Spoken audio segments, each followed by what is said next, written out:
Hello everyone, welcome back to our channel. আশা করছি তোমরা সকলে ভালো আছো। আমিও ভীষণ ভালো আছি। তোমাদের সকলকে সাথে নিয়ে আজকে একটা ব্যস্ততম দিন নিয়ে আমি ব্লগটা স্টার্ট করছি। আজকে সারা দিনও তোমাদের সঙ্গে কথা বলার আমার কাছে 1 মিনিট সময় নেই, এত পরিমাণে ব্যস্ত।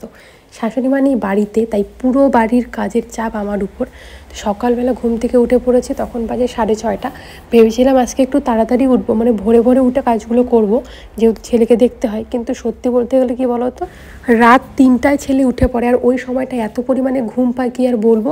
তারপর ছেলে ঘুমাতে ঘুমাতে 5টা বাজিয়ে দেয়, আর তারপর আমার ঘুমই ভাঙে না। এই জন্য 6:30 বেজে গেছিলো ঘুম থেকে উঠে ঝটপট করে উঠোনটা ঝাড় দিয়ে নিলাম। আর এখন বেশি একটা পাতা পড়ে না, বাড়ির ভেতরটা পরিষ্কারই থাকে, বাইরে অল্প স্বল্প পাতা পড়ে, আর বাথরুমের ওই পাশটাতে তো ভালোভাবে ঝাড় দিয়ে নিলাম। আজকে তোমাদের সঙ্গে শেয়ার করব শুধু কাজ আর কাজ, কারণ আজকে আর অন্য কিছুই শেয়ার করার নেই। আর ভালোভাবে ভিডিওটা এডিটও করতে পারিনি, কারণ সারাটা দিন আমার কাজ ছাড়া আর কিছুই ছিল না। তাই জন্য আর কি ভিডিওটা আমি সুন্দরভাবে এডিটও করতে পারিনি, যেরকম পেরেছি সেইভাবে তোমাদের সঙ্গে শেয়ার করেছি, হালকা একটু এডিট করে আর কি।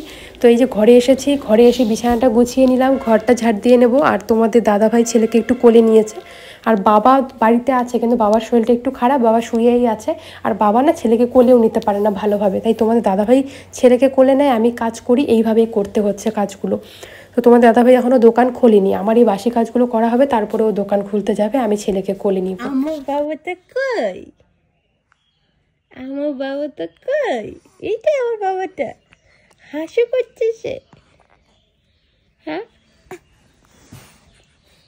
তোমাদের দাদাভাই চলে গেছিলো দোকান খুলতে, আর আমি ছেলেকে কোলে নিয়েছিলাম, একটু ছেলের সঙ্গে গল্প করছিলাম। তারপর আমি আবার কাজে লেগে পড়েছি, রান্নাঘরে এসেছি, ওভেনটা ক্লিন করে নিচ্ছি। দেখতেই পাচ্ছ বেসিংয়ে কত মানে বাসনপত্র, তো সেগুলোকে মাজবো।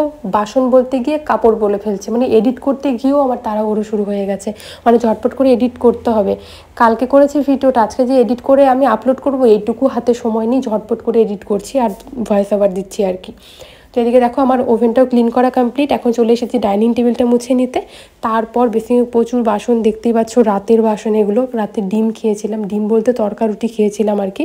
তোমার দাদাভাই তরকা কিনে এনেছিল, রুটি বাড়িতেই বানিয়েছিলাম আমি, তাই জন্যই আর কি প্রচুর বাসন বের হয়েছে। তো বাসনগুলো মেজে নিচ্ছে, আর ছেলে ঘরে ঘুমোচ্ছে। এখন কিন্তু ছেলের পাশে কেউ নেই, দোকানে এত পরিমাণে ভিড় পড়েছে তোমার দাদাভাই দোকানে, আর ছেলে তো এই সময়টা ঘুমিয়েছে। আমি বাসন মাজছি, আবার কিন্তু ছেলেকে দেখতেও যাচ্ছি। ভিডিওটা আমি স্কিপ করে করে দিয়েছি, তোমরা যেন বুঝতে না পারো আর কি, তাহলে তো আর ভালো লাগবে না। আর আমি এদিকে ছেলেকে দেখছি আর বাসন মাজছি, জানো তো। কারণ ছেলে যদি উঠে পড়ার থেকে বেশি কী বলো তো, যেহেতু ওর গায়ে কম্বল দিয়ে দেওয়া হয়, মনে করো কম্বলটা টান মেরে মুখ ঠুক ঢেকে ফেলতে পারে, তাই জন্য দেখতে হয় গিয়ে মাঝে মাঝে। মা গেছে কালকে দিদির বাড়িতে, তো আজকে চলে আসবে। বাড়ি আসতে আসতে রাত হয়ে যাবে, মানে সন্ধ্যা 6টা হয়ে যাবে আর কি। তো আজকে তো সব দায়িত্ব আমার উপর কাজকর্ম করার।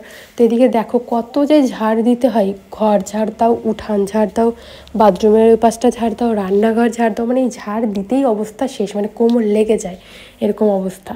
তো আমার এদিকে বাসি কাজকর্ম সব কমপ্লিট, ঝটপট করে ফেলেছি। 1 ঘন্টার মধ্যে কিন্তু আমার এগুলো সব হয়ে গেছে। তারপর আমি এখন চলে এসেছি ব্রাশ করতে, আর এখন তোমার দাদাভাই ফ্রি আছে, ছেলেকে দেখছে।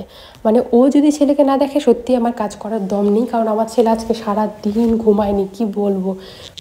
সারাটা দিন ও যে কী হয়েছে, অন্যদিন তো তাও দিনের বেলা ঘুমায়, আজকে সারাদিন ঘুমায়নি, যেই কারণে আরও বেশি অসুবিধা হয়েছে কাজকর্ম করতে।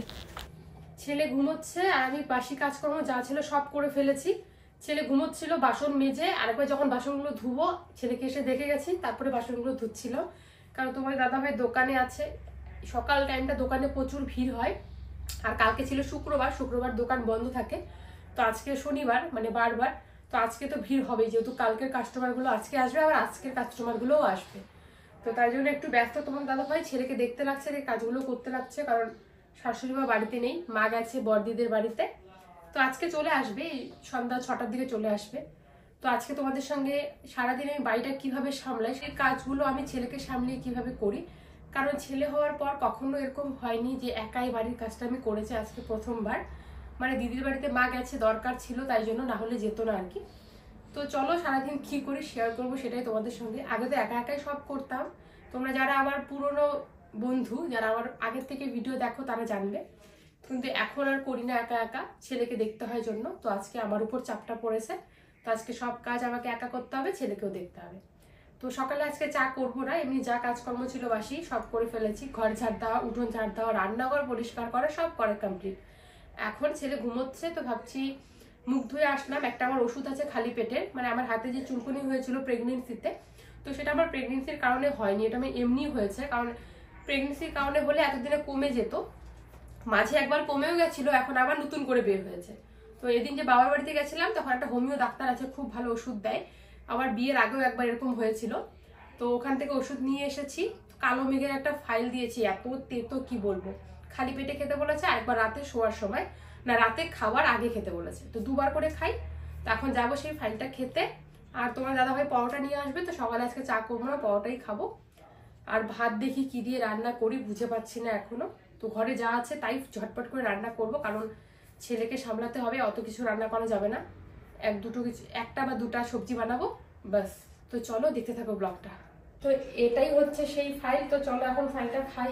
এত তেতো, খাওয়ার আগে টেনশন ধরে যায়, কিন্তু তবুও আমি খেয়ে নিই কষ্ট হলেও, কারণ এই চুলকানি জ্বালার থেকে এটা ভালো আর কি, এই কষ্টটা সহ্য করা যায়।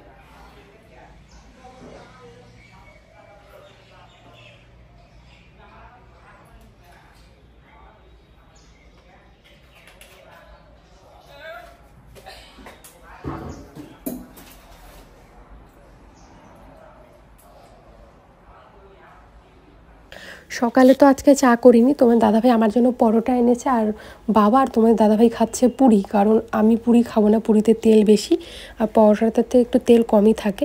তো আমি ছেলেকে দেখছিলাম, তাই জন্য আমি ঘরেই খেয়ে নিয়েছিলাম। অন্যদিন তো টেবিলে বসে খাই, মা থাকলে সুবিধা হয় অনেকটা, তো তাই জন্য। আর যদি এখন আমি ওরা খাবে, এসে ছেলেকে দেখবে, তারপর খাবো, এই অপেক্ষা করি, অন্য কাজগুলো করতে আমার দেরি হয়ে যাবে। তো এদিকে আমি হচ্ছে যা কাপড় চোপড় ছিল ভেজা, কালকে আর কি কেচে দিয়েছিলাম, ওগুলো শুকোতে দিয়ে এদিকে চলে এসেছি রান্না করতে। ডাল করেছি, বেগুন ভাজা করেছি, লাফা শাক করেছি, আর হচ্ছে পেঁয়াজের বড়া করেছি। এই দিয়ে রান্নাবান্না করে সবাইকে খেতেও দিয়ে দিয়েছি, আর আমার খেতে খেতে আজকে দিনের 12টা বেজে গেছিলো। তারপর আমি চলে এসেছি ছেলের কাপড়গুলো কাচতে, কাপড়গুলো কেচেও দিয়েছি, আর দেখতেই পাচ্ছ ভালোভাবে খুলেও দেইনি। রোদ আছে, শুকিয়ে যাবে, ভালোভাবে খুলে দেয়নি তবুও। আর তোমাদের দাদাভাই যাবে জমিতে, তাই জন্য আমাকে বলছিল তুমি ঝটপট করে স্নান করে আসো, আমি কিন্তু জমিতে যাব। তাই জন্য আমি ঝটপট করে বাবুর কাপড়গুলো কেচে দিয়ে ঝটপট করে স্নান করে চলে এসেছি, মানে স্নান করে তারপর কিন্তু আমি কাপড়গুলো শুকোতে দিচ্ছি। আর স্নান করার আগেই জামা কাপড়গুলো আমি কেচে দিয়েছিলাম। তো তোমাদের দাদাভাই খাবে না হচ্ছে ভাত দুপুরবেলা, কারণ ও খাবে ম্যাগি। তারপর কিছুক্ষণ বাদে আমি চলে এসেছি এখানটায় ম্যাগি বানাতে, তো বানানো কমপ্লিট, এখন তোমার দাদাভাইকে খেতে দিব আর কি।